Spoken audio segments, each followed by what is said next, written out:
শোনেন, আমাদের কথা হলো আমরা চেষ্টা চালাবো, চেষ্টা করা আমাদের দায়িত্ব।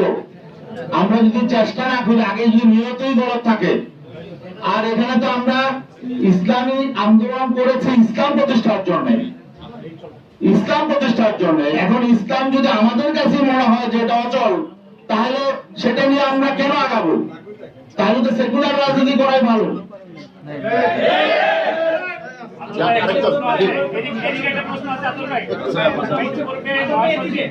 আপনাদের মহাসচিব বলেছিলেন যদি ক্ষমতায় যাওয়া হয় জামাতের সঙ্গে আপনারা ধীরে ধীরে জনগণ যেভাবে চাই সেভাবে শরিয়া আইন বাস্তবায়ন করবেন। আপনি এখন যেটা বললেন আগের দিন জামাতে আমিরের বক্তব্যের পরে জামাতের পক্ষ থেকে ওটা ক্লারিফাই করা হয়েছে যে ক্ষমতায় যাওয়ার পরে সঙ্গে সঙ্গে শরিয়া আইন বাস্তবায়ন হবে না, ধীরে ধীরে জনগণের চাওয়ার আলোকে বাস্তবায়ন হবে। তো আপনাদের মহাসচিবের বক্তব্য, আমরা জামাতের আমিরের বক্তব্য যে ব্যাখ্যা দিয়েছে তাদের স্পোকম্যান জুবায়ের সাহেব, সেটা আমরা শুনেছি। তিনি স্পষ্ট বলেছেন যে আমরা প্রচলিত আইন অনুযায়ী রাষ্ট্র পরিচালনা করব, এটার ব্যাখ্যা প্রয়োজন নেই। এটা আমরা বাঙালি সবাই আমরা এই ব্যাখ্যা বুঝি।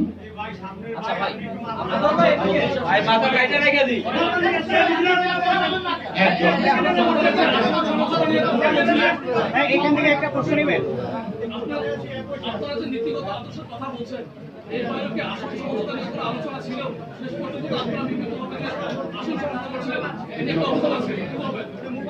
শোনেন, আসন এখানে কম বেশি হতেই পারে, তবে এখানে আমাদের আত্মসম্মান বোধে লেগেছে, এটাও একটু বড় প্রয়োজন।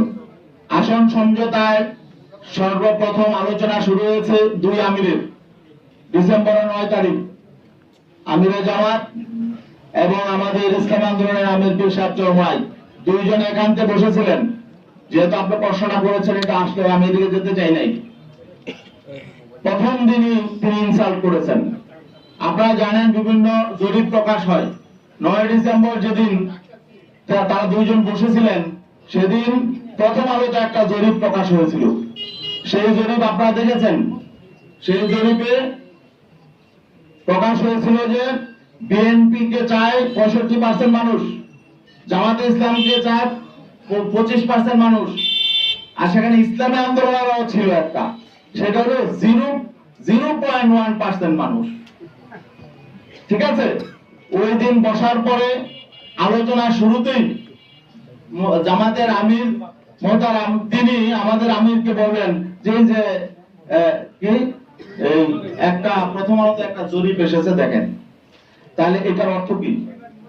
এটার অর্থ হলো যে তাকে ইনসাল্ট করা, যে আপনাদের তো কোনো পয়েন্টই নাই, মানে জনমতে আপনাদের কোনো কি নাই, কোনো 1% নাই। 0.1 মানে 1% এর শতভাগের 1 ভাগ।